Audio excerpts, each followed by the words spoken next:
After 10 years behind prison walls, David Jones stood outside the weathered farmhouse where his wife now lived, carrying everything he owned in a clear plastic bag. Through the kitchen window, he saw Rebecca smiling beside a teenage girl he had never met. The girl wore a silver locket engraved with the crest of Sheriff William Carter, the man whose testimony had destroyed David's life. Then the girl wrapped her arms around Rebecca and whispered, "Mom."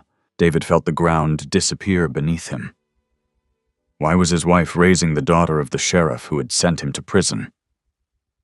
Before he could step closer, the girl looked through the window and saw him. Her face turned pale. She dropped her glass and screamed. Stay with David, because the truth behind her fear would uncover a betrayal far darker than prison. The prison gates slid shut behind David Jones with a heavy metallic clang that echoed longer than he expected.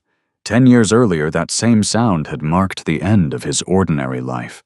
Now it marked the beginning of a future he no longer recognized. He stood motionless on the sidewalk outside Missouri State Penitentiary, clutching a transparent plastic bag that held 2 neatly folded shirts, a pair of worn work boots, a weathered Bible with his initials.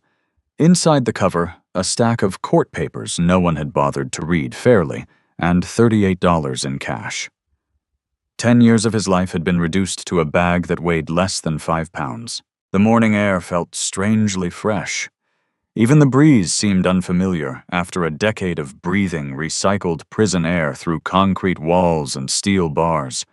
Cars rushed past without slowing. Drivers never glanced toward the man standing outside the prison gates.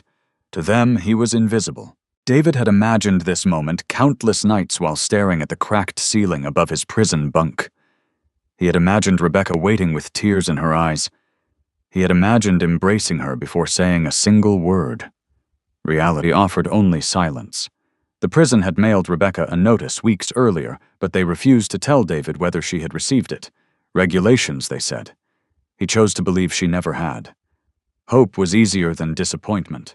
A state bus carried him toward St. Louis. The city skyline appeared larger than he remembered, yet somehow colder. Tower cranes reached into the sky, where familiar brick buildings had once stood. Restaurants had become luxury apartments. Small hardware stores had disappeared beneath polished glass storefronts. Time had continued without asking his permission. David stepped off the bus carrying the same plastic bag and walked toward the neighborhood where he and Rebecca had rented a modest apartment during the happiest years of their marriage. Nothing remained. The building had been demolished years ago. A modern parking structure occupied the lot. He stood across the street staring at painted parking lines covering the place where Rebecca had once planted flowers in cracked clay pots outside their apartment window. An elderly woman sweeping the sidewalk noticed him lingering. "You looking for somebody?" she asked gently. "I used to live here." She looked around before answering. "Not anymore." Her words carried no cruelty, only truth. David nodded politely and continued walking. The courthouse where he had worked as a janitor still stood at the center of downtown, its limestone columns unchanged despite everything else around it.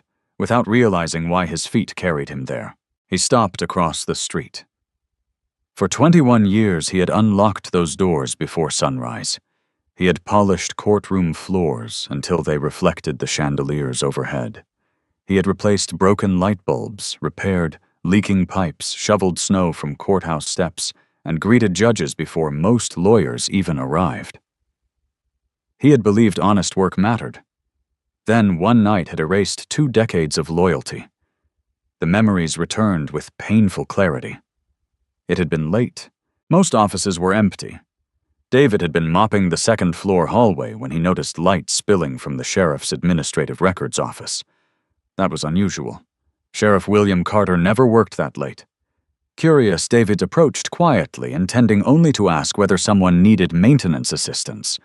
The office door stood slightly open. Inside, William Carter argued with the county records clerk. Stacks of property files covered the desk. Several official seals lay beside documents David had never seen before.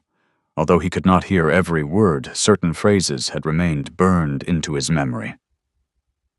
"Those deeds disappear tonight. No one can ever find the originals. You signed the papers. The clerk sounded frightened. I won't destroy county records. William's voice became dangerously calm. You already did. David instinctively stepped backward. He knew he should leave immediately. Whatever was happening inside that office involved powerful people. He turned toward the maintenance hallway. Then someone screamed. Smoke poured beneath the archive room door only seconds later. Within moments, the corridor filled with thick black smoke. Training took over before fear. David grabbed the nearest fire extinguisher. He pulled the alarm. He shouted for anyone remaining inside to evacuate. While searching the smoke-filled hallway, he heard something unexpected. A child crying, soft, terrified, somewhere beyond the archive room. Ignoring the growing flames, David followed the sound. He found a little girl hiding beneath a wooden desk inside an office. She could not have been older than 5. She clung to a stuffed rabbit and cried for her mother. Without hesitation, David wrapped his jacket around her face and carried her toward the emergency stairwell. The smoke became nearly unbearable. Burning debris crashed behind them. He remembered coughing until blood filled his mouth. He remembered firefighters taking the child from his arms. He remembered collapsing onto wet pavement outside the courthouse. After that, everything blurred together. The next clear memory came 2 days later. He woke in a hospital bed. 2 police detectives stood beside him. They informed him he was under arrest. The county records clerk had died from smoke inhalation. Accelerant had supposedly been discovered inside David's maintenance locker. Several confidential property files were also found hidden among his cleaning supplies. Sheriff William Carter personally testified that David had been seen removing documents from restricted offices earlier that evening. David denied every accusation. No one believed him. At trial, prosecutors described him as a bitter maintenance worker who wanted revenge after being denied promotions. Evidence appeared overwhelming. Witnesses repeated identical stories. Jurors listened carefully. His court-appointed attorney urged him to accept a plea agreement. David refused to confess to crimes he had never committed. The guilty verdict arrived less than 4 hours after deliberations began. 10 years. The number echoed through every day that followed. A passing siren pulled David back into the present. He realized he had been standing across from the courthouse for nearly 20 minutes. No one inside recognized the man they had once greeted every morning. Perhaps that was for the best. He turned away and walked toward the downtown bus terminal. During prison orientation, another inmate had once slipped him a folded newspaper clipping. It mentioned that Rebecca had left St. Louis several years after his conviction. She had inherited an abandoned apple orchard outside the small rural town of Bellwether from an elderly aunt. That tiny article had become David's only connection to the outside world. He had memorized the address years ago. Now it was the only place left to go. The bus ride lasted nearly 4 hours. City streets slowly gave way to open highways. Concrete disappeared beneath endless fields, quiet forests, and rolling hills painted with late summer sunlight. The farther the bus traveled, the quieter David became. He rehearsed countless versions of their reunion. Maybe Rebecca had remarried. Maybe she hated him. Maybe she believed he had truly committed those crimes. Maybe she had simply grown tired of waiting. Every possibility hurt. Yet none frightened him as much as discovering she no longer cared. Near sunset, the driver stopped beside a weathered country road. "This is Bellwether," he announced. David climbed down, carrying his small plastic bag. The farmhouse appeared nearly half a mile away, beyond rows of neglected apple trees. The white paint had faded to gray. Parts of the porch leaned noticeably. Wild grass surrounded broken fencing. The property looked tired, just like him. As he slowly approached the house, warm yellow light glowed through the kitchen window. He smiled for the first time that day. Rebecca was home. His pace quickened. Then he looked through the window. Rebecca stood inside, preparing dinner. Across from her sat a teenage girl with kind brown eyes. They laughed together as though they had shared thousands of ordinary evenings. David's smile disappeared. The girl stood and embraced Rebecca naturally. Not awkwardly, not politely. Like family. Then David noticed the silver sheriff's badge engraved on the girl's necklace. He recognized the Carter family crest immediately. His heartbeat froze. Before he could understand what he was seeing, the girl looked toward the window. Her eyes locked onto his. Color drained from her face. The glass slipped from her trembling hands and shattered across the kitchen floor. She screamed. Rebecca turned toward the window. The smile vanished from her face as she saw the husband she had not held in 10 years standing silently beneath the fading evening sky. Rebecca Jones stood frozen in the middle of the kitchen, unable to breathe. For a heartbeat that seemed to stretch into years, she simply stared through the window at the man she had dreamed about almost every night for the past decade. His shoulders looked broader than she remembered, yet somehow heavier. His face was lined with scars left not by fists, but by endless disappointment. His dark hair had thinned, streaked with gray, long before age should have claimed it. David was home, but nothing about this home was the same. The shattered glass lay scattered across the wooden floor, while Grace Carter backed away until her shoulders struck the kitchen wall. Her breathing became uneven. He's here, she whispered. Rebecca slowly walked toward the front door, every step filled with emotions she could no longer separate. Relief, joy, fear, guilt. She opened the door. Neither of them spoke. David searched her face for the woman he had carried through life's ordinary struggles before prison had stolen everything. Rebecca searched his eyes for the husband she had promised never to abandon. 10 years had aged them both in different ways. "You came," Rebecca finally whispered. David forced himself to answer calmly. "I never stopped trying." Those 5 words carried accusations neither wanted to hear. Rebecca's eyes immediately filled with tears. "I wrote to you." David's jaw tightened. "No. I did. You stopped. I never stopped. I waited every month. So did I." Silence settled between them again. Both believed they were telling the truth. Neither yet understood that someone else had shaped those 10 lost years. Rebecca stepped aside. "Please, come inside." David hesitated before crossing the threshold. Every familiar object seemed both recognizable and foreign. The old oak dining table was still there. The handmade quilt Rebecca's grandmother had sewn still covered the sofa. The framed wedding photograph still hung above the fireplace, but beside it were dozens of newer photographs. Most included Rebecca. Almost everyone included Grace. None included him. His absence had become permanent enough to decorate the walls. Grace remained near the kitchen doorway, watching him cautiously. She had expected someone much different. For years, Sheriff William Carter had described David Jones as a dangerous criminal, a violent man, a killer who blamed everyone else for his mistakes. The man standing in Rebecca's living room looked nothing like those stories. He looked exhausted, sad, lost. Yet Grace refused to lower her guard. Rebecca introduced them quietly. "David, this is Grace." David nodded politely. "Hello?" Grace answered with barely audible words. "Hi." The room grew painfully quiet. David noticed the silver necklace resting against Grace's sweater. His eyes narrowed. He recognized the engraved family crest immediately. He had polished William Carter's office for years. That symbol had appeared on plaques, awards, official documents, and even William's personal stationery. It belonged to only one family. His chest tightened. "Where did you get that necklace?" Grace instinctively touched the locket. "It belonged to my mother." David looked directly at Rebecca. "Why does she have his family crest?" Rebecca closed her eyes for a moment. "It's complicated." David's voice remained controlled, but only barely. "I've had 10 years to wait." "I know.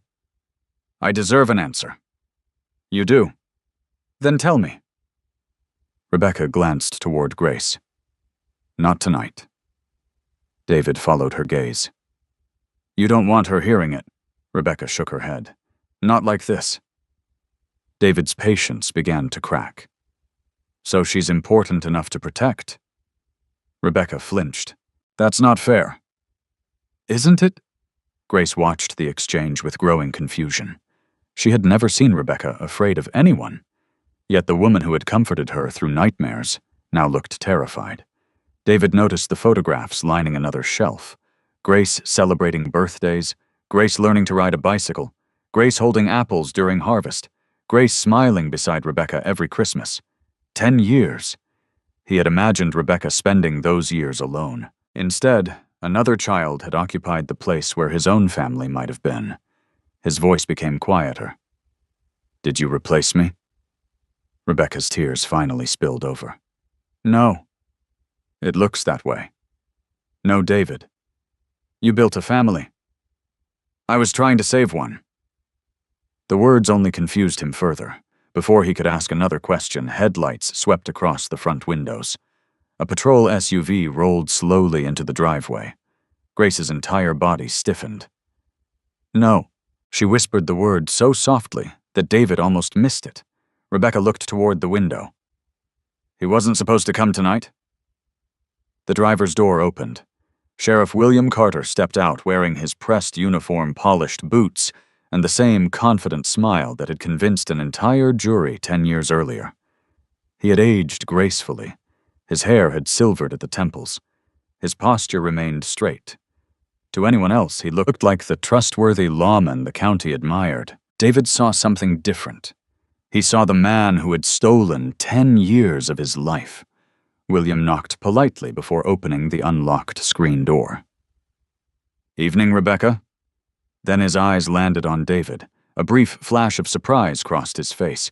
It disappeared almost instantly. Well, William said smoothly, I heard you might be getting out.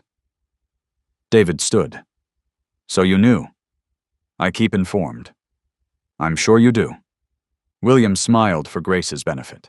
I hope prison treated you well enough. David answered without returning the smile. It taught me patience. William understood exactly what that meant. Grace quietly moved behind Rebecca. William noticed immediately. Grace? She didn't answer. It's time to go home. Rebecca stepped slightly in front of the girl. She doesn't want to leave. William's expression remained pleasant. She's my daughter. Grace shook her head. I'm staying here. You've stayed long enough. I don't want to go. William's smile faded just enough for David to notice. Most people wouldn't have. David had spent 21 years observing powerful men who hid anger beneath polished manners. He recognized the change instantly. William looked directly at Rebecca. You've been filling her head with stories again, Rebecca answered firmly. I've told her nothing except that she's safe. William laughed softly. Safe. His eyes shifted toward David. With a convicted felon living here, the insult hung heavily in the room. David took one slow step forward. Rebecca immediately reached toward his arm without touching him. She silently begged him not to react. William noticed the movement. He wanted David angry. He wanted witnesses. He wanted proof that prison had changed nothing. David forced himself to remain calm. I have served my sentence. William nodded. You have. Then his voice lowered enough that only David could hear. But parole can disappear faster than freedom. The warning was unmistakable. One accusation, one report, one mistake. David could lose everything again. William stepped back and smiled once more. I'll come back tomorrow, Grace. She refused to meet his eyes. After the patrol vehicle disappeared down the dirt road, no one inside the farmhouse spoke for nearly a full minute. Finally, David picked up his plastic bag. Rebecca looked at him in alarm. Where are you going? I can't stay here. You just came home. I don't even know what home is anymore. Rebecca walked toward him. Please don't leave. I have to think. You don't have anywhere else. I'll find somewhere. Grace unexpectedly stepped forward. It's getting dark. David managed a faint smile. I've spent darker nights." Without another word, he walked out onto the porch. Rebecca watched helplessly as he disappeared down the orchard path. She wanted to run after him. Instead, she remained standing in the doorway, crying silently. Inside the house, Grace wrapped her arms around herself. She knew David believed the worst. She also knew Rebecca had sacrificed almost everything to protect her. Neither of them understood the whole truth. At the far edge of the orchard, David discovered an abandoned one-room schoolhouse leaning slightly beneath towering oak trees. The windows were broken. The roof sagged. The floor was covered with dust and fallen leaves. It reminded him of himself, forgotten, discarded, still standing. He cleared a corner with an old broom, spread his jacket across the wooden floor, and prepared to spend his first night as a free man alone. Long after midnight, a faint sound outside woke him. Someone stood near the doorway. David quietly opened the creaking door. No one was there. Only a small basket resting on the porch. Inside were 2 sandwiches, a thermos of hot coffee, clean bandages, and a handwritten note. It contained only 3 words. "Welcome home, David." As he looked toward the distant farmhouse glowing beneath the moonlight, he failed to notice another small figure slipping silently between the apple trees. Grace had waited just long enough to make sure he found the basket before disappearing back into the darkness. The abandoned schoolhouse had probably not welcomed a student in more than 40 years. Its white paint had peeled away under countless Missouri winters. The bell tower leaned slightly to one side, and vines climbed across the cracked brick chimney, as if nature had quietly claimed ownership long ago. Inside, broken desks lay scattered across the warped wooden floor. Dust covered every surface, and rainwater had stained the ceiling in dark circles. David Jones stood in the center of the room just after sunrise. For the first time since leaving prison, he had no schedule imposed by guards, no loudspeaker ordering him where to stand, no count to attend. Freedom felt strangely empty. He looked around the abandoned building. If he was going to stay here even for a few days, he needed to make it livable. He found an old push broom leaning against the wall and began sweeping years of dust toward the broken doorway. Every movement reminded him of the courthouse, where he had spent 2 decades cleaning floors before becoming inmate number 48127. People often underestimated janitors. They noticed clean buildings, but rarely noticed the people who kept them clean. David had always taken quiet pride in that work. He believed dignity came from doing a job well, even when nobody applauded. Prison had tried to strip that belief away. This forgotten schoolhouse slowly gave it back. By noon, he had cleared nearly every room. He repaired a loose window shutter with rusty nails he found in an old toolbox. He stacked broken furniture into one corner and patched a section of the leaking roof with discarded sheet metal lying behind the building. The work exhausted him. It also calmed him. For several hours, he thought about measurements, hammer blows, and loose boards instead of betrayal. Around mid-afternoon, he heard footsteps outside. He expected another deputy. Instead, Rebecca stood quietly beneath the shade of an apple tree carrying 2 paper grocery bags. Neither moved immediately. The previous evening still weighed heavily between them. "I brought supplies," she said softly. David nodded. "You didn't have to." "I wanted to." She placed the bags on an old wooden bench near the entrance. Inside were canned soup bread, bottled water, a flashlight, fresh towels, soap, and a small toolbox. David recognized it instantly. "My father's tools." Rebecca smiled faintly. "I kept them." He ran his fingers across the worn wooden handle. Her answer carried more meaning than she probably realized. She had kept something that belonged to him for 10 years. "I thought you threw everything away." Rebecca looked directly into his eyes. "I never threw you away." David looked toward the floor. "Then why did it feel that way?" Rebecca inhaled slowly before answering. "Because someone wanted it to." David frowned. "What does that mean?" She hesitated. "I'll explain everything. When Grace is ready." David shook his head. "I've waited 10 years. I know. I'm tired of waiting. So am I. The sincerity in her voice unsettled him. If she were lying. Why did she sound so broken? Before either could continue, movement caught David's attention. Someone stood partially hidden behind a large maple tree about 30 yards away. Grace.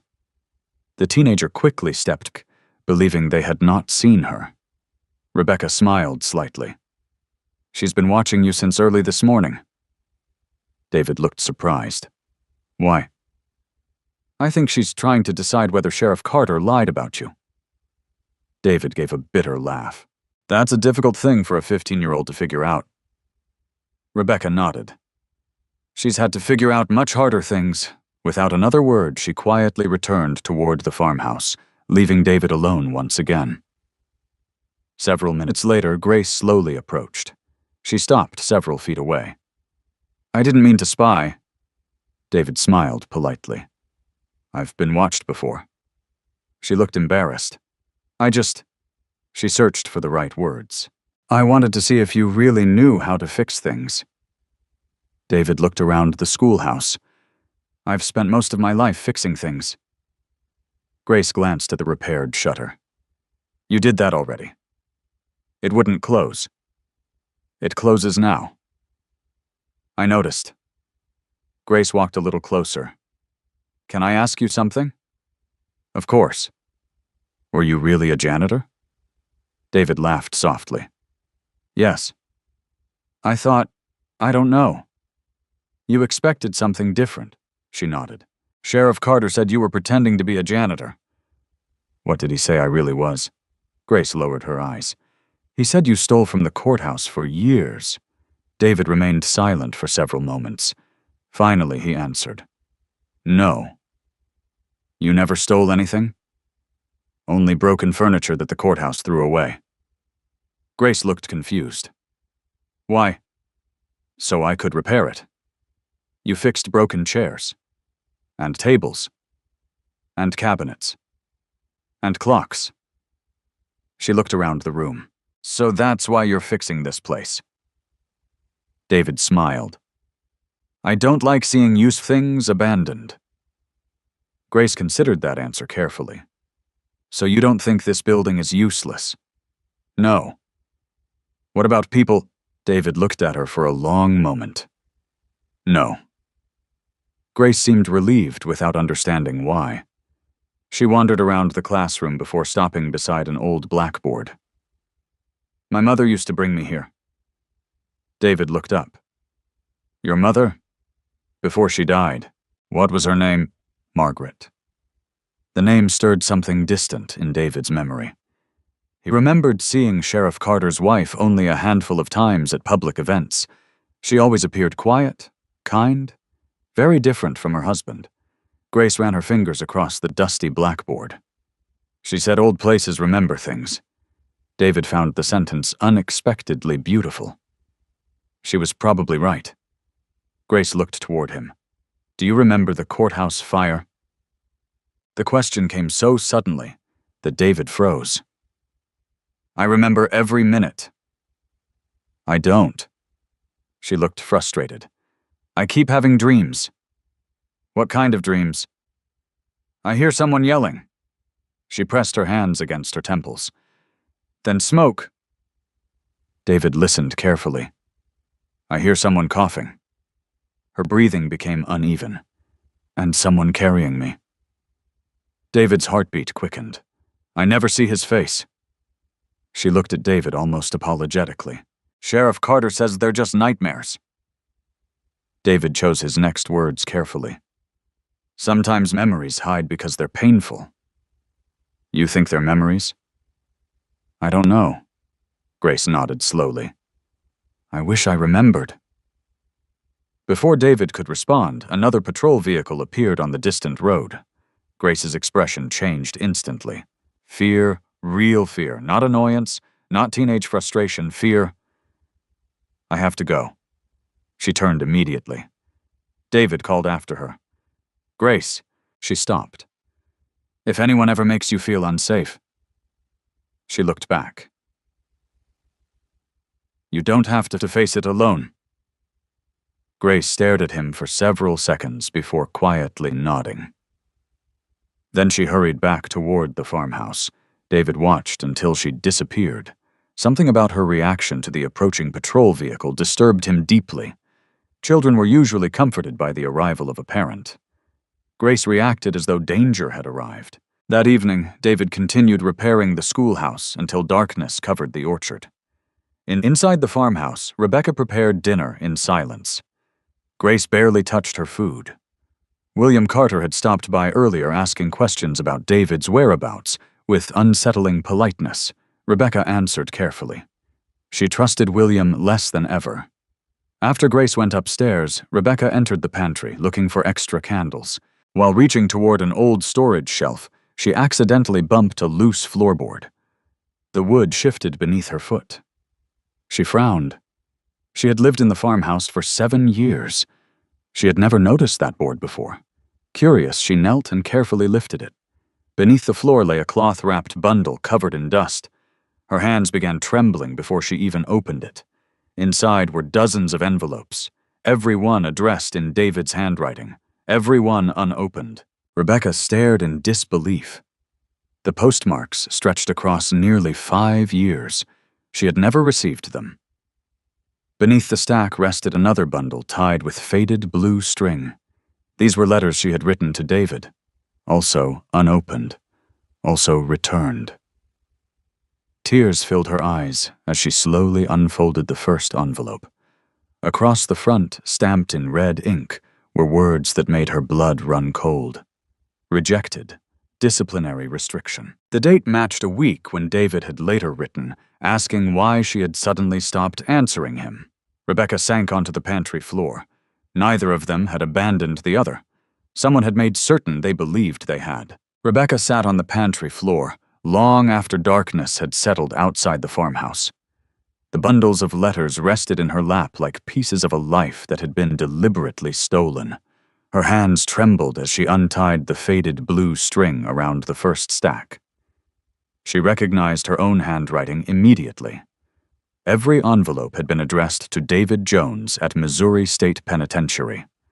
Every envelope had been returned. Some bore official prison stamps. Others carried county processing marks. Several had never even been postmarked. It was as though someone had intercepted them before they ever reached the prison. She opened the oldest one. My dearest David, I know you are innocent.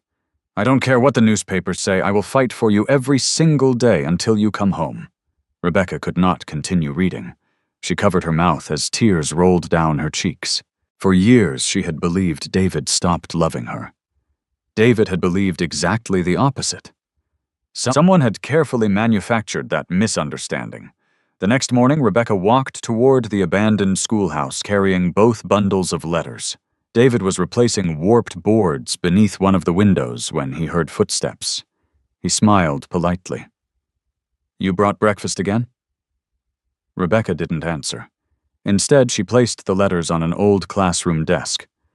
David looked down. At first, he didn't understand. Then he saw his own handwriting. His hammer slipped from his fingers and struck the floor. He slowly picked up one envelope. It was addressed to Rebecca. The date made his heart ache. Only 3 months after his conviction, he looked up. I wrote this. I know. You never answered. Rebecca's voice cracked. I never received it. David opened another, then another. Every letter he had mailed, every word he had poured onto prison paper, every hope, every apology, every promise, none had reached her.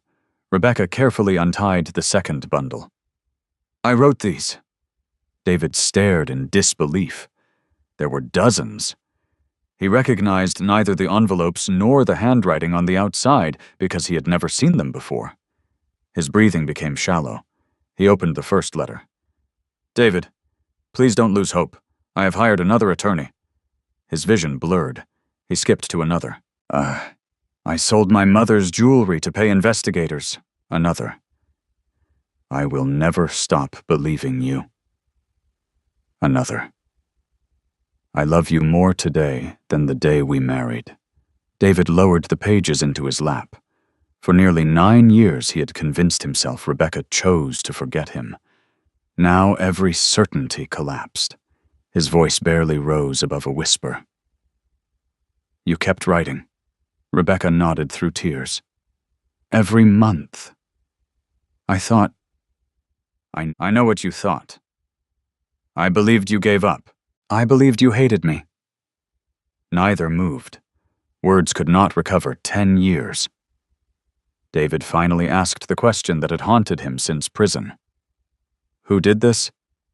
Rebecca slowly shook her head. "I don't know. But someone wanted us separated." She nodded. "I've believed that for years." David stared at the prison rejection stamps. Most carried identical signatures, yet one mark looked different. Instead of prison staff, it carried authorization from the Bellwether County Sheriff's Office. His eyes narrowed. Why would the sheriff's office handle prison mail? Rebecca slowly sat beside him. "Because William Carter made sure he controlled everything connected to your case." David remained silent. Rebecca inhaled deeply. "There are things I should have told you long ago." He looked toward her. "I'm listening." She closed her eyes. "About 6 months after your conviction, William started visiting me." David's expression hardened. "He came here. At first to the apartment." "What did he want?" "He told me the investigation wasn't really over." David frowned. "He said prosecutors believed I might have helped you destroy records." David immediately shook his head. "That's impossible." "I know. So, why didn't they arrest you?" Rebecca looked away. "Because William offered me another option." David felt cold. "What option?" "He said if I stopped asking questions, if I stopped hiring lawyers, if I stopped contacting reporters, then he'd convince the prosecutor there wasn't enough evidence against me." David's fists slowly tightened. "And if you refused," Rebecca answered quietly, "he said accidents happen." Silence filled the room. "He told me women disappear." David closed his eyes. "He said houses burn." His breathing became heavier. "He said prisoners sometimes die during fights." David looked towards the broken window to steady himself. Rebecca continued, "I believed every word. You should have told me." "I tried." She pointed toward the letters. "They never reached you." David couldn't argue. Everything he had believed about those years was unraveling. Rebecca wiped away another tear. "I stopped hiring lawyers." "You shouldn't have." "I wanted to keep you alive." David lowered his head. For the first time since his release, anger toward Rebecca began giving way to something else. Understanding. Not complete. Not yet. But enough to make him question every accusation he had carried inside prison. Outside, unnoticed by either of them, Grace approached quietly with a basket of fresh apples. She heard voices through the open doorway. She wasn't trying to eavesdrop. She simply stopped when she heard her own father's name. "William threatened us." Grace froze. "He made sure our letters disappeared." She stepped closer. "I was afraid he'd kill David." Grace's heartbeat quickened. Nothing Rebecca said matched the father she had been taught to admire publicly. She accidentally brushed against the doorway. David turned. Grace stood motionless. "I'm sorry," she whispered. "I didn't mean—" Rebecca quickly stood. "It's all right." Grace looked down at the letters covering the desk. "So, you really wrote each other?" Rebecca nodded. "For years." Grace frowned. "Then why didn't you answer?" David smiled sadly. That's what we're trying to understand." Grace hesitated before speaking again. "I've seen letters like those." Both adults looked at her immediately. "What do you mean?" David asked. Grace pointed toward one of the red rejection stamps. "I've seen these." Rebecca's face paled. "Where—" Grace tried to remember. "I was little." "Take your time." She closed her eyes. "I used to visit Dad's office after school." David and Rebecca exchanged silent glances. I remember the metal filing cabinet. What about it? There were envelopes inside. Grace frowned harder. They looked just like these. David leaned forward. Are you sure? I think so. What was your father doing with them? Grace shook her head. I don't know. She suddenly pressed both hands against her temples. Another memory surfaced. He was angry. About what? There was another man. David's pulse quickened. Who? I can't remember. She squeezed her eyes shut. I just remember Dad saying... She stopped. What did he say? Rebecca asked gently. Grace slowly opened her eyes. He said... Her voice trembled. Dead men don't write letters. The room became perfectly silent. David felt every hair on his arm stand upright. William Carter had spoken those words years before, long before anyone believed David would ever leave prison. Grace looked frightened by her own memory. I don't know why I remember that. David looked toward Rebecca. Neither spoke. Neither needed to. If Grace's memory was real, William had known about the intercepted letters. Perhaps he had ordered it. Perhaps he had supervised it himself. David walked slowly toward the broken classroom window. Outside, rows of neglected apple trees stretched across the property. The orchard looked peaceful. His thoughts were anything but. If William had controlled the letters, then what else had he controlled? The trial. The evidence. The witnesses. Every answer seemed to create 10 new questions. As David stood silently looking across the orchard, another memory suddenly surfaced from the night of the courthouse fire. Smoke. Flames. A little girl crying beneath a desk. Tiny hands gripping his neck as he carried her through choking black smoke. Then one frightened sentence whispered into his ear. He had forgotten it for 10 years. Now it returned with terrifying clarity. My daddy started it. David slowly turned toward Grace.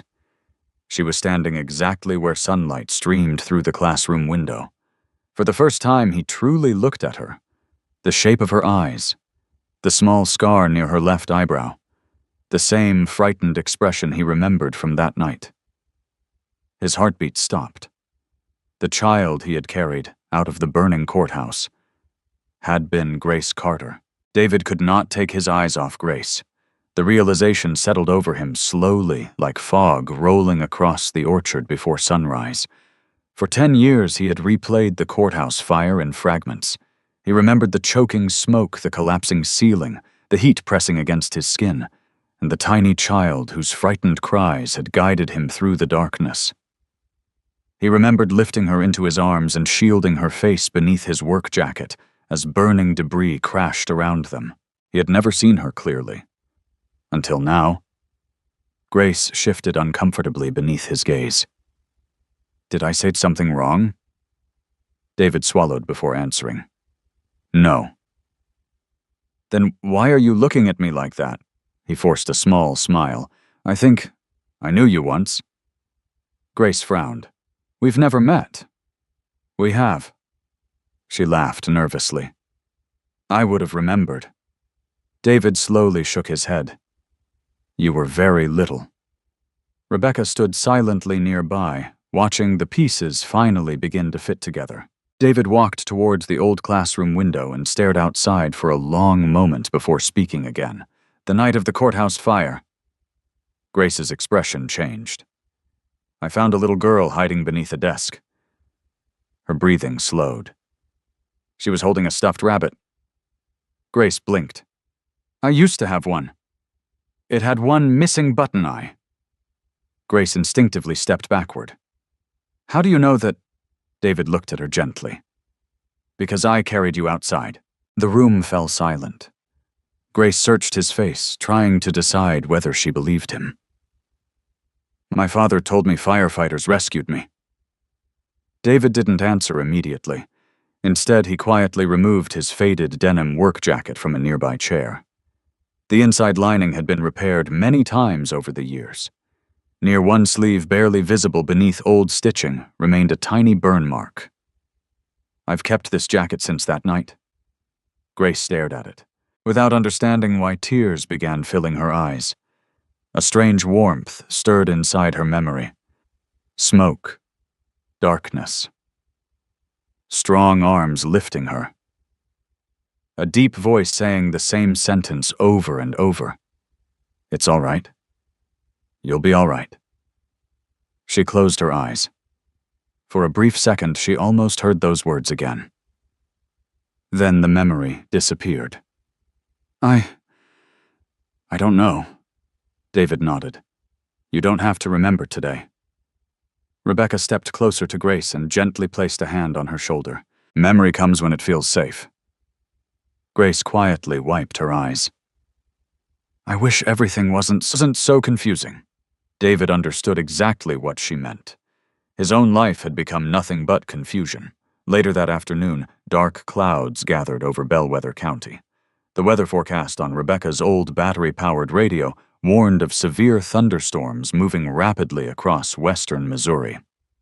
Farmers throughout the valley hurried to secure equipment before the rain arrived. Rebecca looked towards the orchard with concern. "If those irrigation channels overflow again, we'll lose half the young trees." David immediately stood. "I'll help." Rebecca hesitated. "You've already worked all morning." "I've spent 10 years wishing I could do something useful." She smiled faintly. "Then let's save an orchard." Grace insisted on joining them despite Rebecca's protests. The first heavy drops of rain began falling just as they reached the lower rows of apple trees. Within minutes, wind whipped across the hillside. Water rushed through the narrow irrigation trenches far faster than normal. One retaining wall suddenly collapsed. Mud poured downhill. "If that reaches the roots," Rebecca shouted above the wind, "the trees won't survive." David didn't hesitate. He grabbed a shovel leaning against an equipment shed and jumped directly into the rushing water. The muddy current nearly knocked him off his feet. Grace stared in disbelief. She had expected a former prisoner to think only about himself. Instead, David worked desperately to save trees that weren't even his. Rebecca joined him. Together they stacked heavy sandbags along the broken channel. Rain soaked their clothes within minutes. Lightning flashed overhead.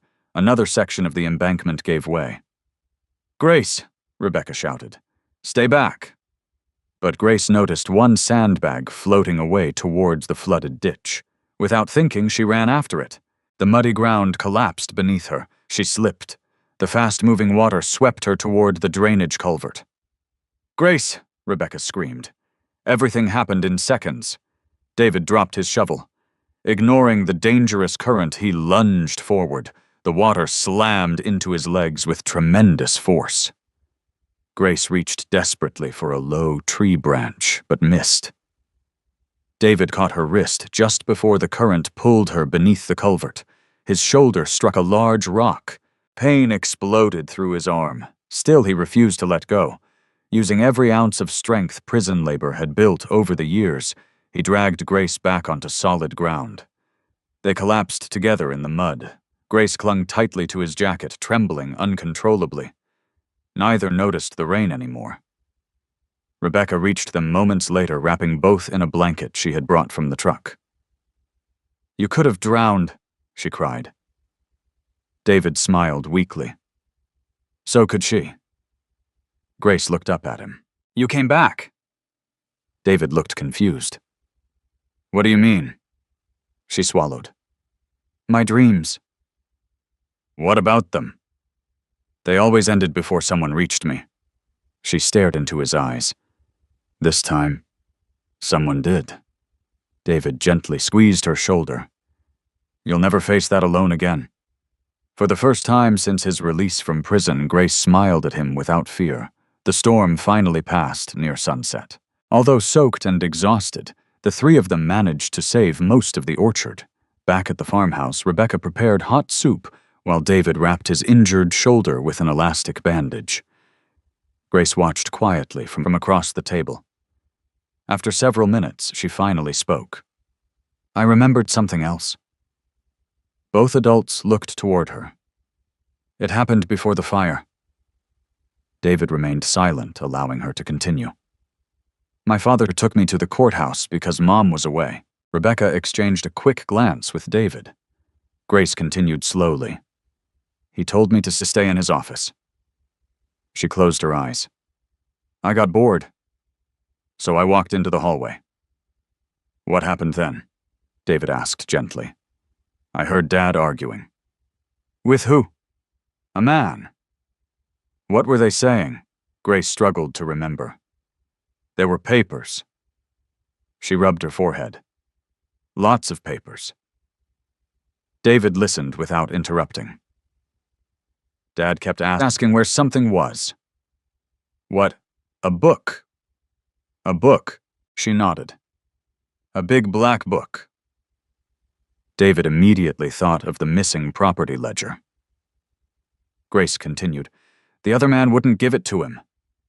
What happened next? Her breathing became uneven. Dad got angry. Very angry. She squeezed her eyes shut. I remember another man carrying metal cans. David's pulse quickened. What kind of cans? I don't know. They smelled funny, Rebecca whispered almost to herself. Gasoline? Grace nodded uncertainly. Maybe. The man carrying them? David asked carefully. Did you know him? Grace thought for several seconds. I've seen him before. Where? With Dad. She looked frustrated. I can't remember his name. David's thoughts immediately turned toward former Deputy Thomas Reed. The description fit. Very few people had access to restricted courthouse areas that night. Grace suddenly opened her eyes. There was something else. What? My father. Her voice became almost inaudible.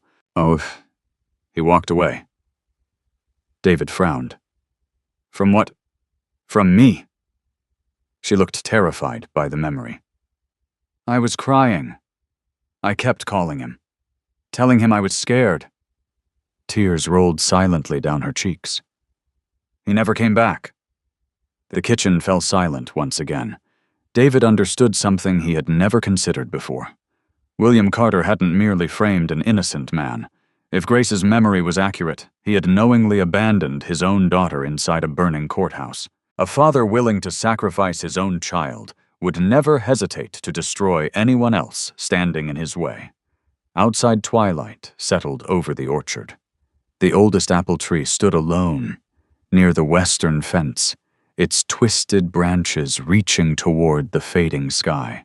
Grace looked absent-mindedly through the kitchen window. My mother used to say something about that tree.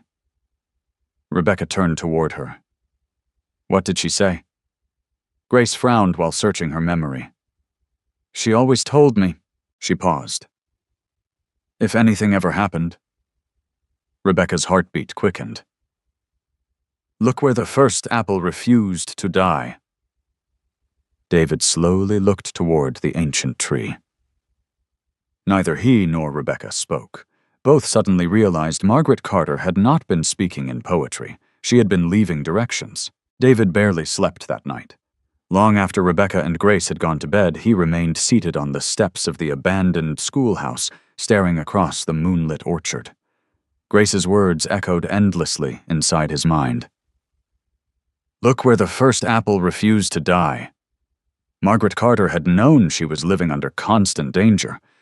If she truly believed her husband was capable of murder, she would never have hidden evidence in an obvious place. She would have left a clue that only someone she trusted could understand. As dawn painted the eastern sky with pale orange light, David walked toward the oldest tree in the orchard.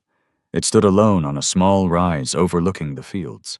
Unlike the younger apple trees planted in straight rows, this one twisted naturally towards the sun. Its trunk was thick enough that two grown men could barely wrap their arms around it. One side bore the scar of an old lightning strike, yet fresh green leaves still covered its highest branches. Rebecca joined him a few minutes later carrying 2 shovels. Neither spoke. Grace arrived shortly afterward. She looked from David to Rebecca. You really think Mom meant this tree? Rebecca smiled sadly. It was her favorite place. Grace nodded. She used to bring me here every spring. David examined the ground carefully. Years of working maintenance had taught him to notice details other people ignored. Near the base of the tree, the soil looked slightly different from the surrounding earth. It wasn't obvious, but someone had disturbed it years ago. Here, David said quietly. The three of them began digging. The work was slow. Tree roots forced them to change direction several times. After nearly 40 minutes, Grace's shovel struck something solid. A dull metallic sound echoed through the morning air. Everyone froze. David knelt immediately and brushed away the damp soil with his hands. The corner of a rusted blue metal lunchbox slowly emerged. Rebecca's heartbeat quickened. It can't be. David carefully lifted the box from the ground. Despite years beneath the soil, the lid remained tightly sealed with faded black electrical tape. Someone had taken great care to protect whatever was inside. His fingers hesitated over the latch. Rebecca placed her hand gently on his. Whatever we find. David nodded. Changes everything. He slowly opened the lid. Inside, several objects had been wrapped individually in oilcloth. The first bundle contained dozens of photocopied property deeds. David immediately noticed something unusual. Many carried signatures that appeared identical, despite supposedly belonging to different landowners. Rebecca looked closer. These are forged. David nodded slowly. So many families. They never sold their farms. They were stolen. Grace quietly unfolded another package. Inside lay a stack of old photographs. Most showed shelves filled with courthouse records before the fire. Several focused closely on filing cabinets. One photograph made David stop breathing for a moment. William Carter stood inside the archive room less than an hour before the fire began. Beside him stood Deputy Thomas Reed, carrying 2 red fuel containers. David remembered Reed immediately. He had testified during the trial that he discovered confidential files hidden inside David's maintenance locker. The photograph contradicted everything. Grace reached deeper into the lunchbox. There are more. She lifted out a small digital voice recorder sealed inside a waterproof pouch. Rebecca stared in disbelief.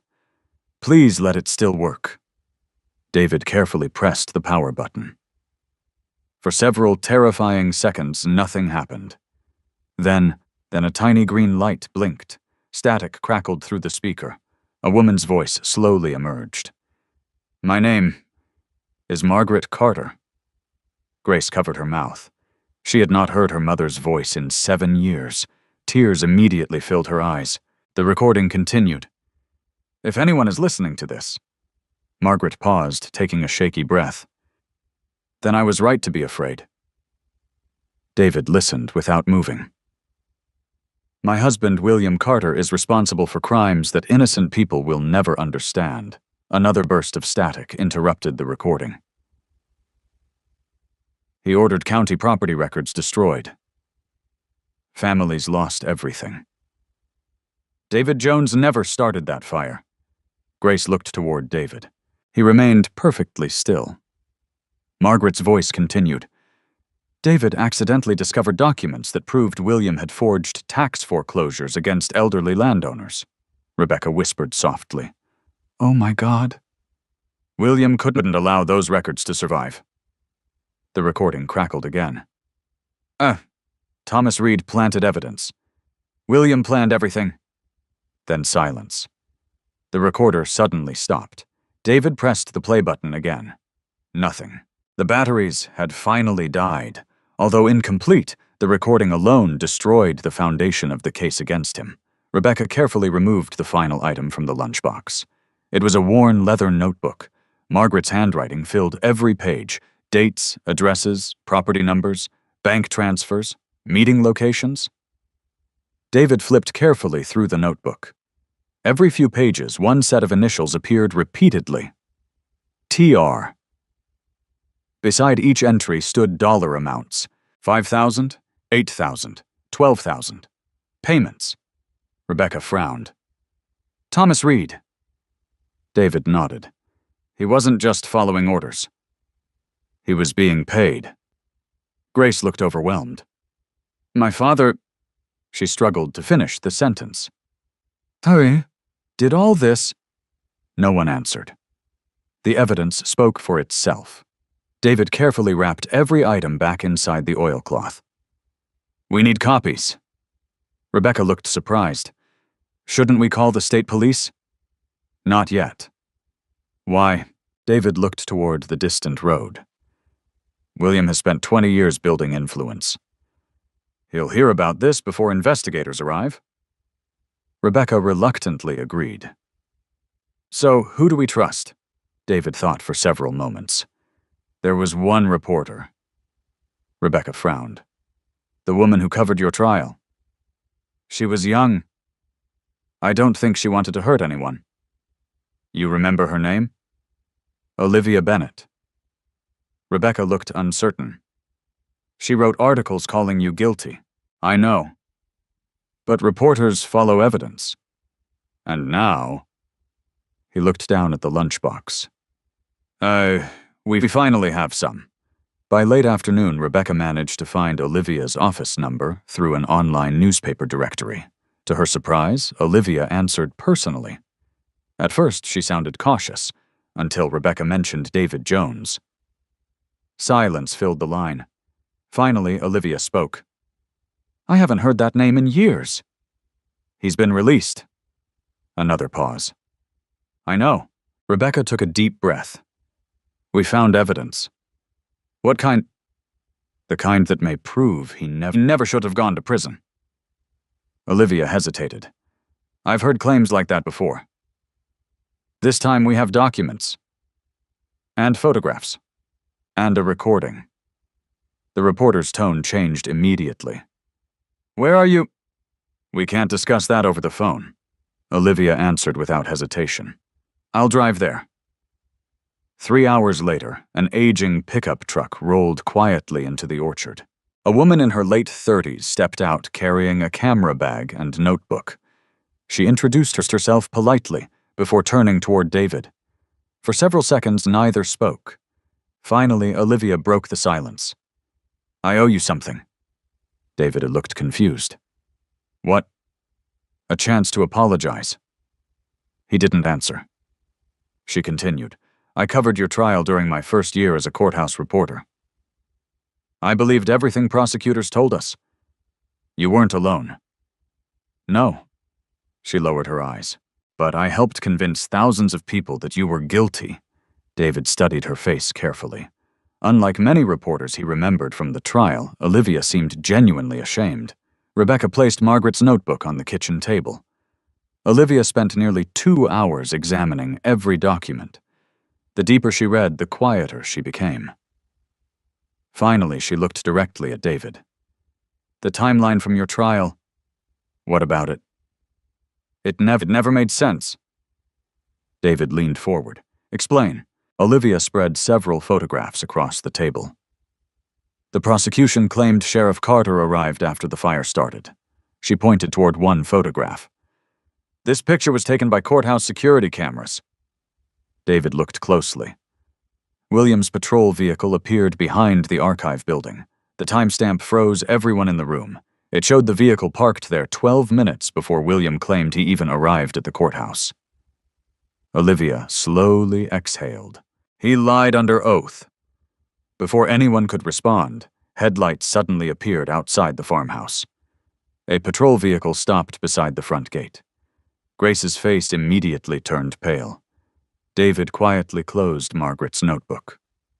Sheriff William Carter had arrived. And if he had come looking for answers, they were already running out of time. The headlights remained fixed on the farmhouse for several long seconds before the patrol vehicle's engine finally shut off. Inside the kitchen, no one moved. Margaret Carter's notebook, the forged property, deeds, the damaged voice recorder, and the courthouse photographs lay spread across the table like pieces of a truth that had slept underground for years. Rebecca reacted first. She gathered the papers with trembling hands. Not here. David immediately understood. If William walks inside, he can't see any of this. Olivia Bennett quickly removed the memory cards from her camera and slipped them into her wallet. I'll take digital photographs later. David looked around the room. The originals can't stay in this house. Grace whispered, He searches everything. David turned toward her. Has he searched the farmhouse before? She nodded. Twice. Rebecca answered quietly. He always said he was looking for stolen county property. David knew better. William had never been searching for stolen property. He had been searching for Margaret's evidence. David wrapped the documents inside the oilcloth exactly as Margaret had done years earlier. He placed everything back inside the rusted lunchbox. Without another word, he carried it through the back door, while Rebecca walked calmly toward the front entrance. William Carter knocked twice before opening the screen door. Evening, Rebecca. His voice sounded as friendly as ever. Rebecca forced a polite smile. Sheriff? I was driving by. You rarely drive this road by accident. William laughed softly. Fair enough. His eyes drifted through the living room. I heard Miss Bennett came to visit. Olivia stepped forward before Rebecca could answer. I was interviewing local orchard owners. William smiled. Interesting. I don't remember your newspaper covering agriculture. Olivia returned the smile. We're expanding. William looked directly into her eyes. I hope your reporting remains accurate. The warning was subtle. Olivia understood it perfectly. David entered through the back hallway a moment later, his clothes dusty from the orchard. William watched him carefully. I see you've been keeping busy. David nodded. Repairing old buildings. Planning to stay. For as long as Rebecca allows. William smiled again. Parole can be unpredictable. David met his gaze without blinking. So can the truth. For the briefest moment, William's expression hardened. Then it disappeared beneath another practiced smile. I suppose we'll all discover the truth eventually. He tipped his hat politely toward Rebecca. Good evening. The patrol vehicle disappeared down the gravel road. Only after its taillights vanished beyond the hill did anyone inside the farmhouse breathe normally again. David looked toward the back window. He knows. Rebecca frowned. He doesn't know what. He knows we're close to something. Olivia agreed. He wouldn't have come personally otherwise. David picked up the empty lunchbox. I already hid the evidence. Rebecca looked relieved. Where? The last place William would ever search. He smiled faintly. Inside the schoolhouse. Olivia raised an eyebrow. Why there? Because everyone believes abandoned places are empty. The next morning, Olivia drove back to St. Louis, carrying hundreds of photographs she had taken of the evidence. She promised to store encrypted copies in multiple locations. If anything happens to me, she said before leaving, these files still reach the state attorney. David watched her truck disappear. For the first time in years, he felt they were no longer fighting alone.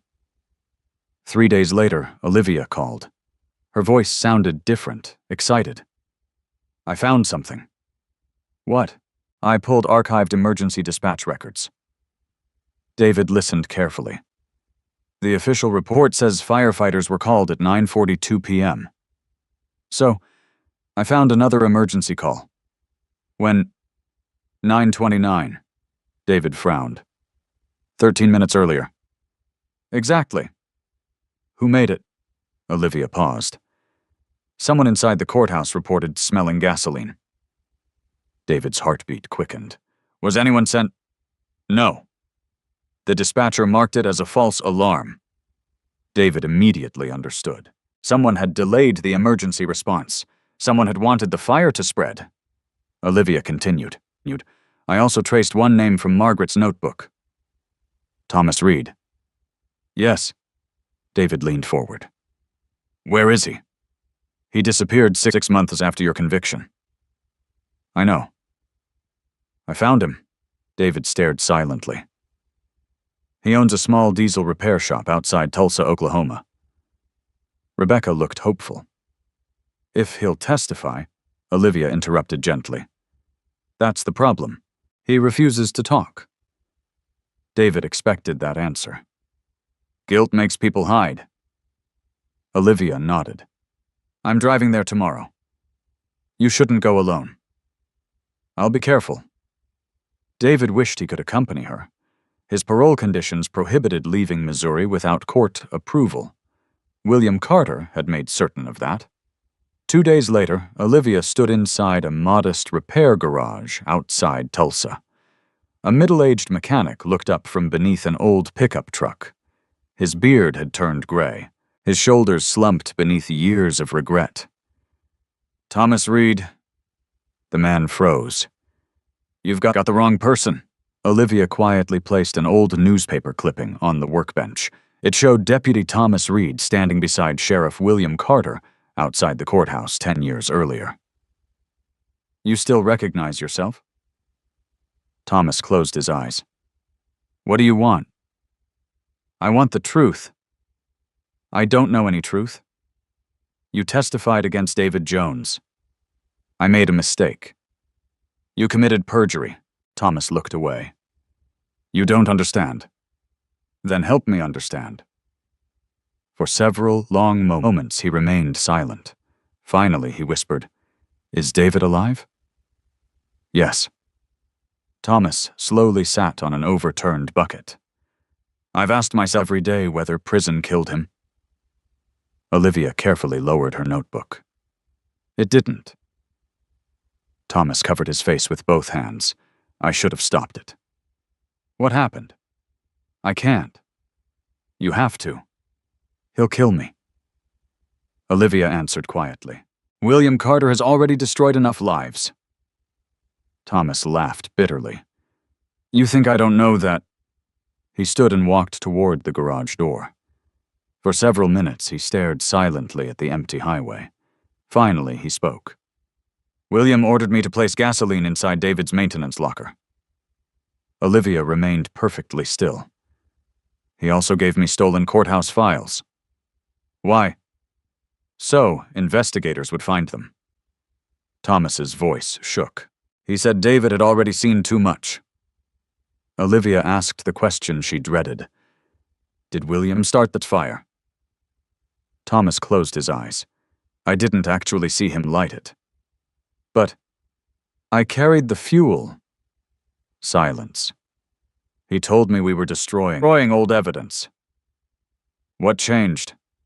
When I heard people screaming, Thomas looked physically ill. I didn't know anyone was still inside. What about Grace? His face turned white. I didn't know the little girl was there. Olivia wrote nothing. Some confessions deserved to exist without interruption. Thomas continued. I tried to quit afterward. What happened? William reminded me that my younger brother was using drugs. Olivia listened quietly. He said he'd make sure my brother spent 20 years in prison. So you testified. I lied. He wiped tears from his face. I've been lying ever since. Olivia finally asked, Will you testify now? Thomas looked terrified. If I do, he'll come after my family. We can ask for witness protection. Thomas stared at the newspaper clipping again. I'll do it. Olivia slowly exhaled. But only if Grace Carter is protected first. Why Grace? Thomas looked toward the horizon. Because she's the only innocent Carter left. Back in Bellwether, David received Olivia's phone call just before sunset. Thomas had finally confessed. Hope returned to the farmhouse for the first time in years. It lasted less than an hour. A county vehicle pulled into the driveway carrying 2 sheriff's deputies and a family court officer. Rebecca opened the door. Can I help you? The officer handed her an official document. Rebecca's face immediately lost all color. David stepped beside her. What is it? She could barely speak. It's an emergency custody order. Grace looked up from the living room. No, the officer spoke calmly. Under Missouri law, Sheriff William Carter has petitioned for immediate temporary custody of his biological daughter pending a family court hearing. Grace backed away. I'm not going. Rebecca stood protectively in front of her. She's staying here. The deputy shook his head. Ma'am, don't make this harder. David's fists slowly tightened. Every instinct told him to stop them. Rebecca quietly reached for his hand without looking at him. Don't. They're taking her. I know. This is exactly what William wants. Grace began crying. I don't want to go with him. The court officer softened her voice. We don't have a choice. David looked directly at Grace. I made you a promise. She nodded through tears. You said you wouldn't let him take me. I said I'd bring you home. How? Through the law. Not through violence. Grace searched his eyes. She believed him. Slowly, reluctantly, she walked toward the waiting vehicle. Before climbing inside, she turned back one final time. Don't give up. David watched the car disappear down the road until even the dust settled. The orchard suddenly felt emptier than prison had ever felt. David Jones remained standing at the edge of the gravel driveway long after the county vehicle carrying Grace disappeared beyond the rolling hills.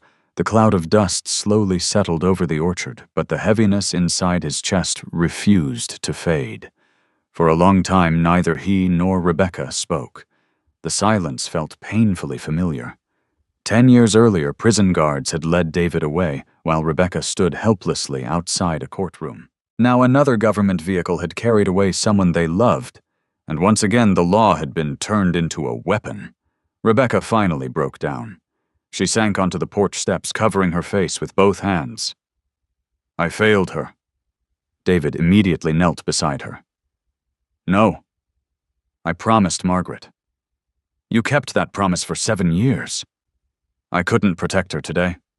David gently shook his head. William used the courts. Rebecca looked toward him with exhausted eyes. Just like he used them against you. David nodded. He knows how to make evil look legal. Rebecca leaned against his shoulder, something she had not done since his return. It was a small gesture, but for David it meant more than either of them could express. They had spent 10 years believing the other had abandoned them. Now they were finally standing on the same side again. Late that evening, Olivia Bennett returned unexpectedly. She walked into the farmhouse carrying her laptop, several folders, and an expression David had learned to recognize. Something important had happened. I couldn't wait until morning. David stood immediately. What is it? Olivia placed a recorder on the kitchen table. I met with Thomas Reed again after leaving Oklahoma. I thought he already confessed. He confessed to me. David frowned. But that isn't enough. Olivia nodded. I told him exactly the same thing. She pressed the play button. Thomas's voice filled the room. My name is Thomas Reed. I served as deputy sheriff in Bellwether County. He took a shaky breath. I knowingly gave false testimony during the trial of David Jones. Rebecca closed her eyes. Hearing the words spoken aloud made everything suddenly feel real. Thomas continued. Sheriff William Carter instructed me to place stolen county records inside David's maintenance locker. Another pause. He also ordered me to pour gasoline inside the archive hallway before the fire. David's jaw tightened. I believed we were destroying paperwork. Thomas's breathing became uneven. I didn't know people were still inside. The recording continued for nearly 20 minutes. Thomas described forged evidence, destroyed reports, threats, bribed officials, the manipulation of witnesses. When it ended, no one in the room spoke. Olivia quietly closed the recorder. This is enough for state investigators. David looked hopeful. So, we're close. Olivia hesitated. We're close. But William still controls Bellwether. David understood immediately. He'll make one last move. Olivia nodded. and desperate people are the most dangerous.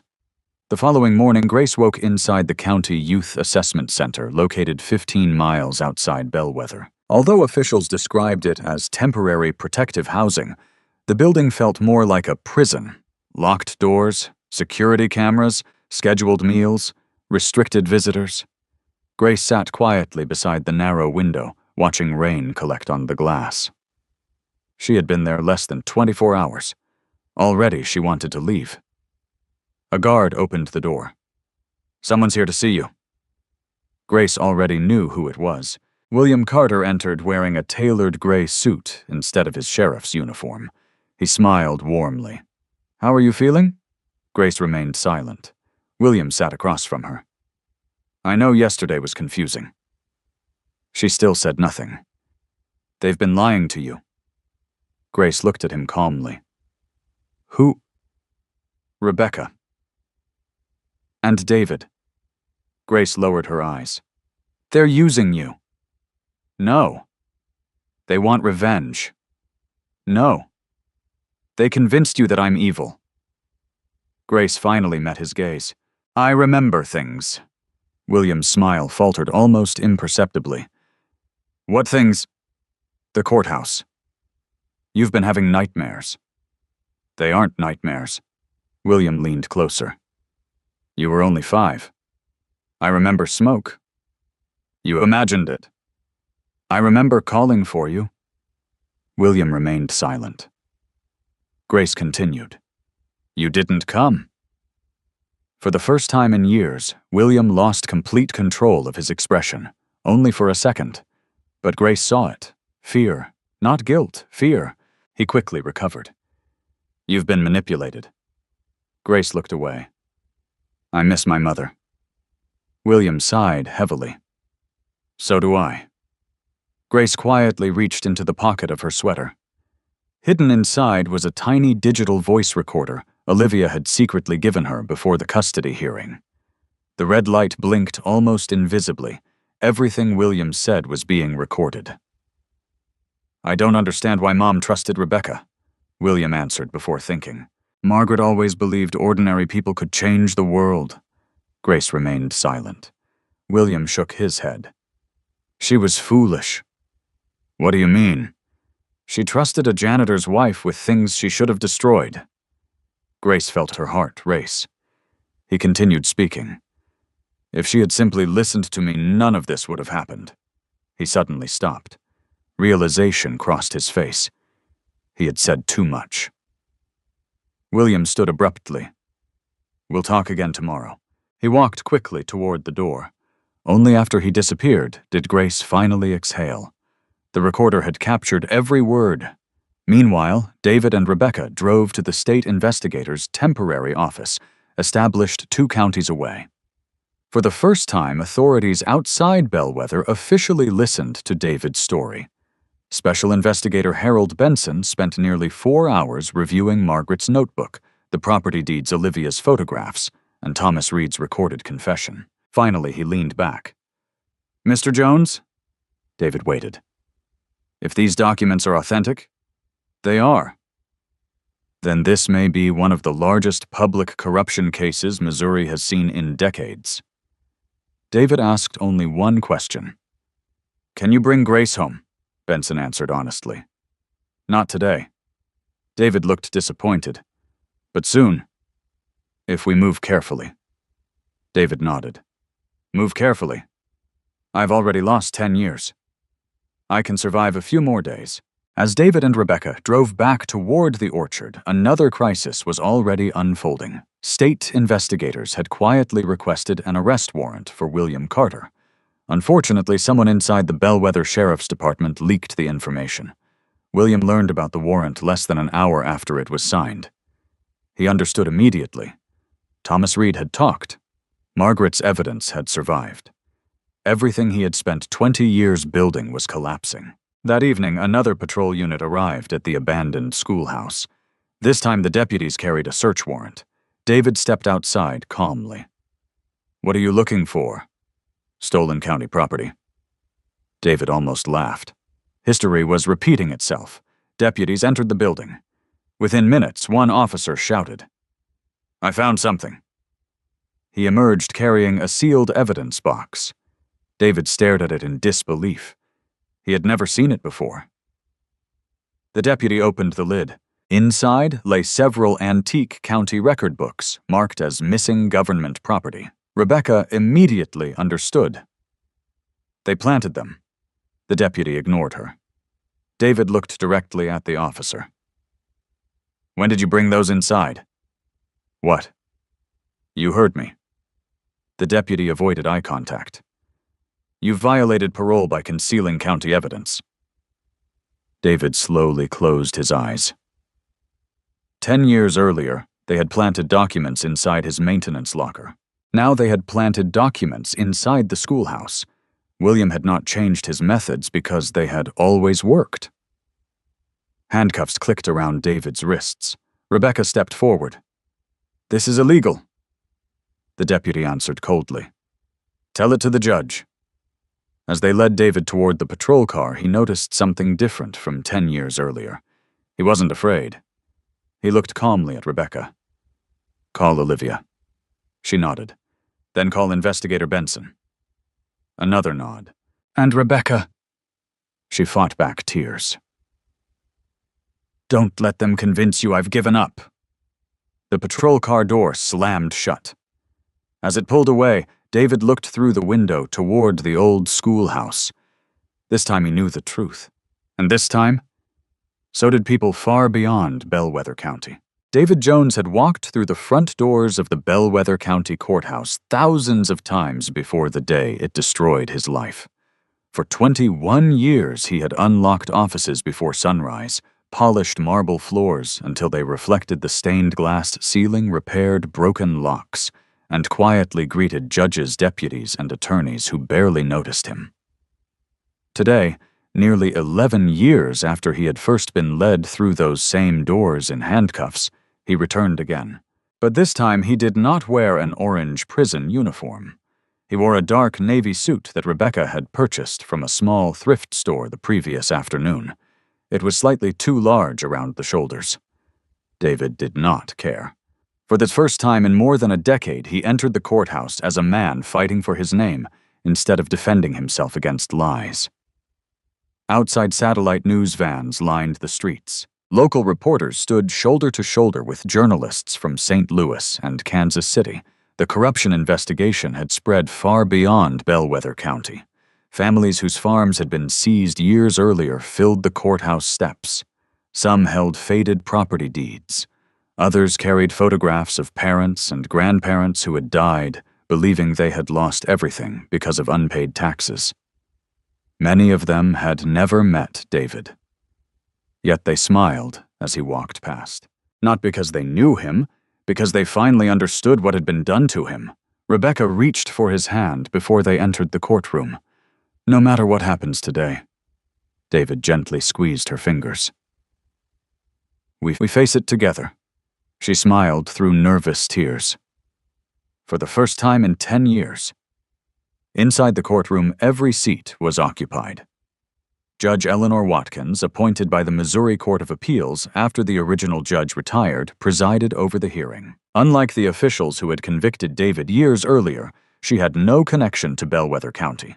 She looked carefully at every person before speaking. "This hearing concerns newly discovered evidence relating to the conviction of David Jones." Her voice echoed through the silent room. "We will determine whether that conviction can stand." David slowly sat beside his attorney. He recognized almost nothing about the courtroom. Only the polished wooden railing remained unchanged. Ironically, he remembered repairing it after a plumbing leak years before. The prosecution called its first witness. Thomas Reed. A quiet murmur spread across the gallery as the former deputy entered. He looked older than his 47 years. Deep lines surrounded his eyes. His right hand shook noticeably while taking the oath. The prosecutor began gently. "State your name." "Thomas Reed." "Were you employed by the Bellwether County Sheriff's Department?" "Yes." "During David Jones's original trial?" "Yes." Were portions of your testimony false? Thomas lowered his head. Most of it. The courtroom fell completely silent. I lied under oath. Why? Because Sheriff William Carter ordered me to. Thomas described everything. How William instructed him to place confidential property records inside David's maintenance locker. How gasoline containers had been carried into the courthouse hours before the fire. How witnesses were pressured into changing statements. How county evidence disappeared before investigators arrived. When Thomas finished speaking, several jurors from the original trial quietly wiped tears from their faces in the gallery. One elderly man whispered, "We convicted the wrong man." The next witness was Olivia Bennett. She carefully presented enlarged courthouse security photographs to the judge. This image, she explained, pointing toward the screen, was recovered from an archived backup server overlooked during the original investigation. The timestamp appeared beneath William Carter's patrol vehicle. 9:29 p.m. Olivia looked toward the judge. The official trial testimony placed Sheriff Carter at the courthouse 13 minutes later.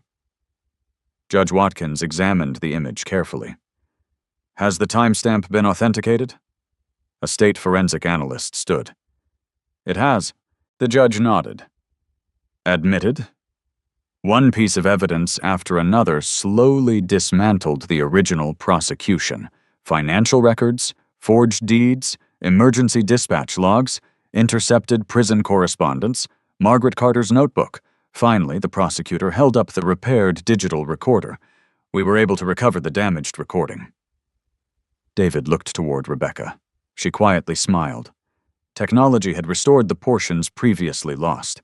Margaret Carter's voice filled the courtroom. My husband planned the courthouse fire. The words echoed through every corner of the room. David Jones is innocent. Many people closed their eyes. Thomas Reed planted the evidence. The recording crackled briefly before continuing. William told me no jury would ever believe a janitor over a sheriff. David felt his throat tighten. Margaret had tried to save him even after her own death. When the recording ended, no one spoke for several seconds. Judge Watkins herself appeared visibly affected. The next witness was Rebecca. She described the years following David's conviction. The threats, the intimidation, the intercepted letters, selling nearly everything she owned to pay investigators, protecting Grace after Margaret's death. Her testimony remained calm, despite the emotion filling every sentence. When asked why she never abandoned David despite believing he hated her, Rebecca answered simply, "Love doesn't disappear because lies become louder." David lowered his eyes. He struggled to keep his composure. Then the courtroom doors opened once more. Grace Carter entered. Although only 15, she walked confidently towards the witness stand.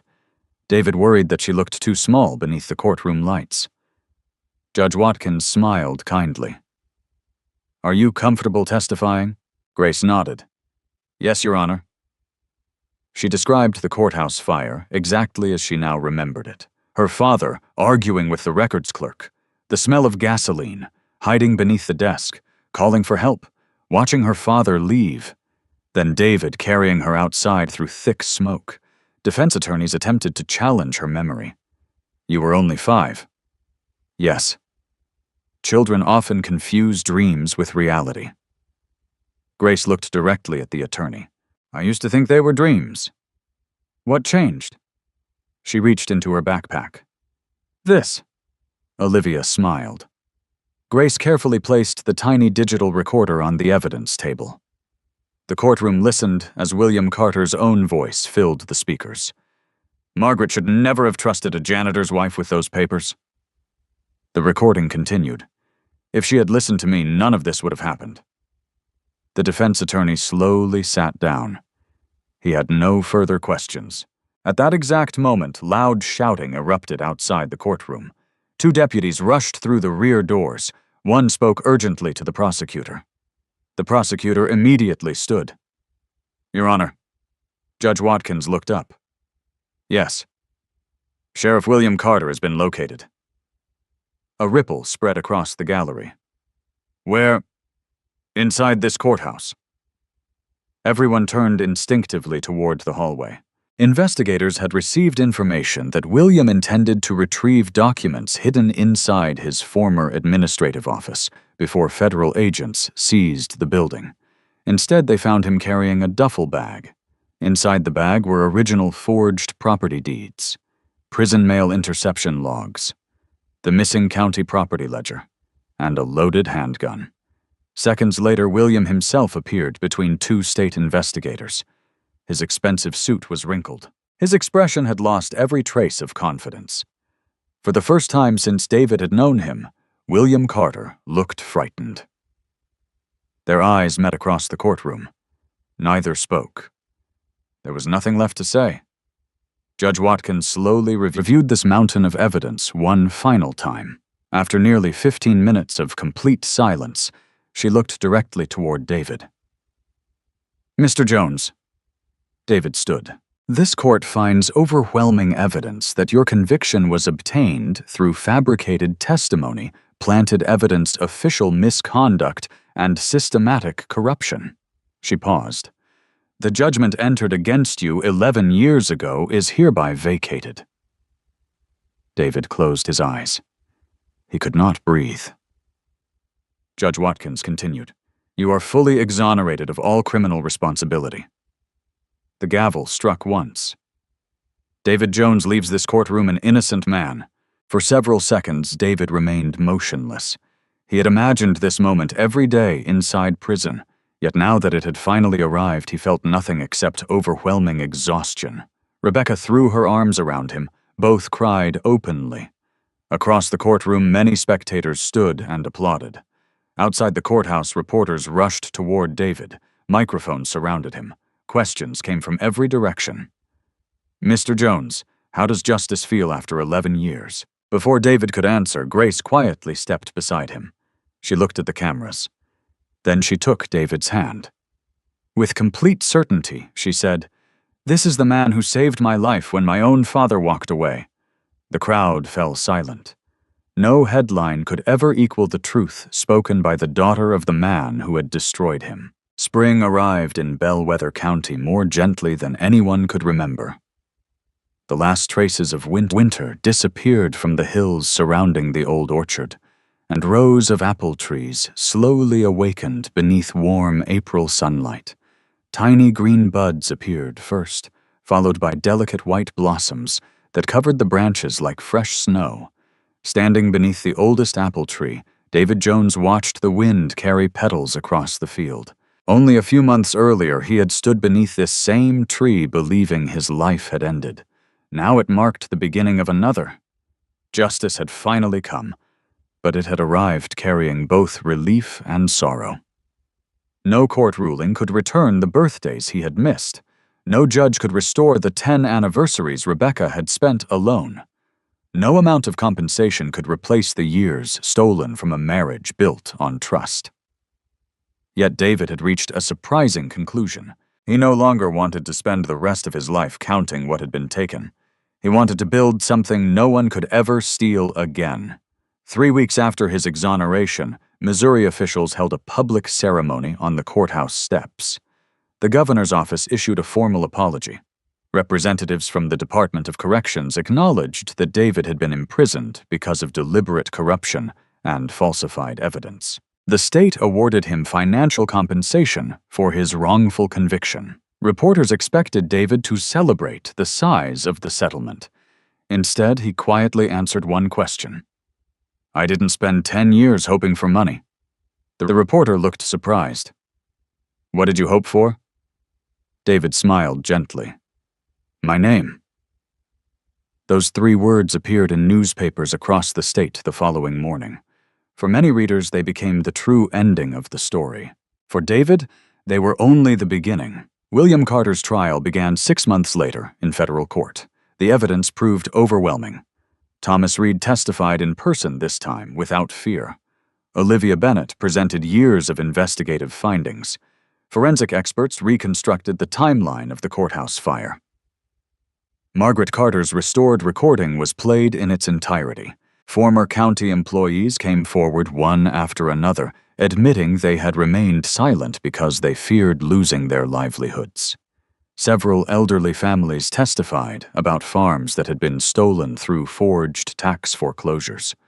Some had lived in rented apartments for years after losing land that had belonged to their families for generations. This time the jury needed only a few hours. William Carter was convicted of conspiracy evidence, tampering mail fraud, witness intimidation, arson, multiple counts of public corruption, and the murder of the county records clerk, whose death had been disguised by the courthouse fire. As deputies escorted him from the courtroom in handcuffs, William briefly looked toward David. David met his eyes calmly. There was no hatred left, only sadness. Hatred would have chained David to the past. He refused to return to any prison, even one built inside his own heart. Outside the courthouse, reporters rushed toward him once again. "Do you forgive William Carter?" The question followed him everywhere. David paused before answering. "I won't excuse what he did." The cameras remained silent. "But I refuse to let him decide the kind of man I become." His answer spread across television broadcasts that evening. Many expected anger. Instead, they witnessed freedom. Back at the orchard, life slowly found its rhythm again. Rebecca and David quickly discovered that love did not magically erase 10 years of pain. Sometimes they argued over small things because larger wounds still existed beneath the surface. There were evenings when David woke from nightmares believing prison guards were calling his name. There were nights when Rebecca cried quietly after remembering birthdays she had celebrated alone. Instead of pretending those scars did not exist, they spoke honestly. One evening, they sat together on the farmhouse porch, watching fireflies drift across the orchard. Rebecca reached for David's hand. "I'm still angry." David nodded. "So am I." "Not at you." "I know." "I'm angry that they stole so much." David gently squeezed her fingers. "They stole years." He looked towards the orchard. "But they didn't steal us." Rebecca rested her head against his shoulder. For the first time in more than a decade, neither of them felt alone. Grace faced her own difficult journey. Learning the truth about her father left wounds that no courtroom could heal. Some mornings she questioned whether kindness or cruelty lived inside her. David understood those fears better than anyone. One afternoon, they repaired an old wooden bench together outside the schoolhouse. Grace quietly asked, "Do you think people become what their parents are?" David set down his hammer. "No." "How can you be sure?" He smiled. "Because I spent 10 years surrounded by men who chose differently than the people who raised them." Grace looked thoughtful. "What if I'm like him?" David shook his head. "You've already made the choice he never could." "What choice?" "You chose compassion." Grace looked down at the newly repaired bench. "Does that really matter?" "It matters more than blood." She smiled for the first time that day. Several weeks later, the county approved David's request to purchase the abandoned one-room schoolhouse for $1. Most officials considered the building worthless. David saw something else. He saw himself. Neglected, damaged, still worth saving. With help from local volunteers, former inmates, church members, and families whose farms had been returned, the building slowly transformed. Broken windows were replaced. The leaking roof disappeared. Fresh white paint covered the weathered walls. Old classroom desks became workbenches. The faded blackboard remained exactly where it had always been. David wanted visitors to remember that every new beginning grew from something old. Above the entrance, a simple wooden sign was installed, Second Chance Workshop.